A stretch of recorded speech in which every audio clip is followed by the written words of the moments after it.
Hi friends, welcome to mommy's vlog. ഇന്ന് ഞാൻ ഇവിടെ കാണിക്കുന്നത് ഒരു പായസത്തിന്റെ റെസിപ്പിയാണ് കേട്ടാ. ഇത് ആർക്കും എപ്പോൾ വേണമെങ്കിലും എളുപ്പത്തിൽ ഉണ്ടാക്കാൻ പറ്റുന്ന വളരെ ടേസ്റ്റി ആയിട്ടുള്ള ഒരു പായസമാണ്. ഇത് ഞാൻ തയ്യാറാക്കിയിട്ടുള്ളത് ചൗവരി വെച്ചിട്ടാണ് കേട്ടാ.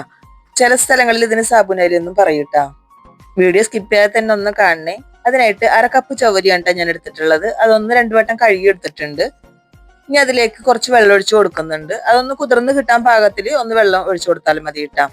അപ്പൊ ഇത് 1 മണിക്കൂർ അല്ലെങ്കിൽ അരമണിക്കൂറായാലും മതി ഒന്ന് കുതിർക്കാനായിട്ട് വെക്കണം. ഇനി അതിലേക്ക് മധുരത്തിന് ആവശ്യമായിട്ടുള്ള ശർക്കര ഞാൻ എടുത്തിട്ടുണ്ട്. രണ്ടച്ചും ഒരു പകുതിയാണ് എടുത്തിട്ടുള്ളത്. അതിലേക്ക് 1 കപ്പ് വെള്ളം ഒഴിച്ചിട്ട് അതൊന്ന് മെൽറ്റ് ചെയ്യാനായിട്ട് വെക്കാം. ഏകദേശം അരമണിക്കൂർ ആയപ്പോഴാണ് ഞാൻ ഈ ശർക്കര ഒക്കെ ഒന്ന് മെൽറ്റ് ചെയ്യാനായിട്ട് വെച്ചിട്ടുള്ളത്. പിന്നെ ഒരു അടി കട്ടിയുള്ള പാത്രം എടുത്തിട്ടുണ്ട്. അതിലേക്ക് 2 കപ്പ് വെള്ളം ഒഴിച്ചു കൊടുത്തിട്ടുണ്ട് കേട്ടോ. 250 ml കപ്പിലാണ് എടുത്തിട്ടുള്ളത്. അത് 2 കപ്പ് വെള്ളം ഒഴിച്ചിട്ട് അതൊന്ന് തിളപ്പിച്ചെടുക്കണം. അതൊന്ന് തിളച്ചു വരുമ്പോൾ കുതിർക്കാനായിട്ട് വെച്ചിട്ടുള്ള ചൗവരി വെള്ളമൊക്കെ ഊറ്റി കളഞ്ഞതിന് ശേഷം അതിലേക്ക് ഇട്ട് കൊടുക്കാട്ടാ. ഇനി അതൊന്ന് മൂടി വെച്ചിട്ട് ഒന്ന് വേവിച്ചെടുക്കണം. പെട്ടെന്ന് തന്നെ വെന്ത് കിട്ടും, നമ്മൾ നന്നായി കുതിർത്തെടുത്തതാണല്ലോ. അപ്പൊ മീഡിയം ഫ്ലെയിമിൽ വെച്ച് കൊടുത്താൽ മതി. ഇപ്പൊ ചൗവരി വെന്തിട്ട് അതിന്റെ വെള്ളമൊക്കെ കുറച്ച് വറ്റി വന്നിട്ടുണ്ട്. അപ്പൊ ഞാനിവിടെ കുറച്ച് കട്ടിക്കാണ് ചെയ്തെടുക്കുന്നത്. നിങ്ങൾക്ക് കുറച്ച് ലൂസിൽ വേണമെന്നുണ്ടെങ്കിൽ ഒരു 3.5 കപ്പ് വെള്ളം ഒഴിച്ചിട്ട് അത് വേവിച്ചെടുക്കാട്ടാ. അപ്പൊ ചവര് നന്നായി വെന്തതിന് ശേഷം വേണം കേട്ടോ ശർക്കരപ്പാനി ചേർക്കാനായിട്ട്. ഞാനിവിടെ 1 കപ്പ് ശർക്കരപ്പാനിയാണ് കേട്ടോ ചേർത്ത് കൊടുത്തിട്ടുള്ളത്. നന്നായിട്ട് ഒന്ന് മിക്സ് ചെയ്തിട്ട് ഒന്നും കൂടി തിളപ്പിച്ചെടുക്കണം. അപ്പൊ ഇതുപോലെ ഇടക്കൊന്ന് ഇളക്കി കൊടുക്കണം കേട്ടോ. ആ ശർക്കരപ്പാനിയും ആ ചവ്വരി നന്നായിട്ടൊന്ന് യോജിച്ച് വരണം. അതുവരെ ഒന്ന് തിളപ്പിച്ചെടുക്കണം കേട്ടോ. പായസത്തിന്റെ മധുരം ഒന്ന് ബാലൻസ് ചെയ്യാനായിട്ട് 1 നുള്ളു ഉപ്പും കൂടി ഇട്ട് കൊടുത്തിട്ടുണ്ട്. എന്നിട്ടൊന്ന് ഇളക്കി എടുക്കുന്നുണ്ട്. അപ്പൊ ഇത് ചവ്വരി ആയതുകൊണ്ട് തന്നെ അടിയിൽ ഒട്ടിപ്പിടിക്കാനുള്ള സാധ്യത ഉണ്ട് കേട്ടോ. അതുകൊണ്ടാണ് അടി കട്ടിയുള്ള പാത്രം എടുക്കുന്നത് പറയുന്നത്.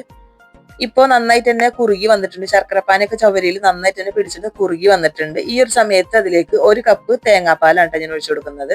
നല്ല കട്ടി പാല് വേണം എടുക്കാനായിട്ട്. ഞാനൊരു 1.5 കപ്പ് തേങ്ങയിലേക്ക് 1/4 കപ്പ് വെള്ളം ഒഴിച്ചിട്ടാണ് ഞാനിത് അടിച്ചെടുത്തിട്ടുള്ളത്. അപ്പോൾ നല്ല കട്ടിക്ക് വേണം തേങ്ങാപ്പാൽ എടുക്കാനായിട്ട്. എന്നിട്ട് അത് ഒഴിച്ചു കൊടുത്തതിന് ശേഷം തിളപ്പിക്കണ്ട, ഒന്ന് ചൂടായി കിട്ടിയാൽ മതി കേട്ടാ. നന്നായിട്ടൊന്ന് ചൂടായി കിട്ടിയാൽ മതി. ഈ ഒരു സമയത്ത് അതിലേക്ക് 3/4 ടീസ്പൂണ് ഏലക്കാപ്പൊടിയും 1/4 ടീസ്പൂണ് ചുക്കുപൊടിയാണ് ഇട്ട് കൊടുക്കുന്നത്. ഏലക്കാപ്പൊടി ഞാൻ പഞ്ചസാര കൂട്ടിയിട്ടാണ് പൊടിച്ചിട്ടുള്ളത്. എല്ലാ വീട്ടിലും ഞാൻ പറയാറുണ്ട് കേട്ടത്. ഏലക്കാപ്പൊടി മാത്രമാണെങ്കിൽ 1/4 ടീസ്പൂൺ ഏലക്കാപ്പൊടിയും എക്സ്ട്രാ 1 ടീസ്പൂണ് പഞ്ചസാരയും കൂടി ചേർത്ത് കൊടുക്കണം കേട്ടാ. അപ്പൊ അത് പായസത്തിന് നല്ലൊരു ടേസ്റ്റ് കൊടുക്കും. തേങ്ങാപ്പാൽ ഒഴിച്ചതിന് ശേഷം നന്നായിട്ട് തന്നെ ചൂടായി വന്നിട്ടുണ്ട്. അപ്പൊ ഈ ഒരു സമയത്ത് ഞാൻ ഫ്ലെയിം ഓഫായി കൊടുത്തിട്ടുണ്ട് കേട്ടാ. ഇനി ഈ ഒരു പാത്രത്തിൽ നിന്ന് ഞാൻ വേറെ പാത്രത്തിലേക്ക് മാറ്റി കൊടുക്കുന്നുണ്ട്. അതിൽ തന്നെ വെച്ച് കഴിഞ്ഞാൽ നല്ല കുറുകിയ രീതിയിലല്ല നമ്മൾ ഉണ്ടാക്കിയിട്ടുള്ളത്. അപ്പൊ ഒന്നുകൂടി കുറുകി പോവും. അപ്പൊ അതുകൊണ്ട് തന്നെ വേറെ പാത്രത്തിലേക്ക് മാറ്റി കൊടുത്തിട്ടുണ്ട് കേട്ടാ. ഇനി അതിലേക്ക് അണ്ടിപ്പരിപ്പ് മുന്തിരി ഉണ്ടെങ്കിൽ അതൊന്ന് വറുത്ത് നെയ്യിൽ വറുത്തിട്ടൊന്ന് ഇട്ട് കൊടുത്തിട്ടുണ്ട്. അപ്പൊ നമുക്ക് തേങ്ങാക്കൊത്ത് വേണമെങ്കിൽ ഇട്ട് കൊടുക്കാട്ടോ. ഞാനിവിടെ അണ്ടിപ്പരിപ്പ് മുന്തിരിയാണ് ഇട്ട് കൊടുത്തിട്ടുള്ളത്. നന്നായിട്ടൊന്ന് മിക്സ് ചെയ്ത് കൊടുത്തിട്ടുണ്ട്. അപ്പൊ നമ്മുടെ ചൗവരി വെച്ചിട്ടുള്ള പായസം ഇവിടെ തയ്യാറായിട്ടുണ്ട്. നല്ല ടേസ്റ്റുള്ള പായസമാണ് കേട്ടാ. അപ്പൊ പെട്ടെന്ന് ഒരു പായസം നമുക്ക് കുടിക്കണം എന്ന് തോന്നിക്കഴിഞ്ഞാൽ ഇതുപോലെ ചൗവരി ഉണ്ടെങ്കിൽ നിങ്ങളൊന്ന് തയ്യാറാക്കി നോക്കണം. എന്നിട്ട് അഭിപ്രായങ്ങളൊക്കെ ഒന്ന് കമന്റ് ബോക്സിൽ അറിയിക്കണം കേട്ടാ. അപ്പൊ ഈ ഒരു ചവരി പായസത്തിന്റെ റെസിപ്പി ഇഷ്ടപ്പെടുകയാണെങ്കിൽ ലൈക്ക് ചെയ്യാനും ഷെയർ ചെയ്യാനും സബ്സ്ക്രൈബ് ചെയ്യാനും ആരും മറക്കരുതേ. നല്ല റെസിപ്പിയുമായി നമുക്ക് വീണ്ടും കാണാം. താങ്ക്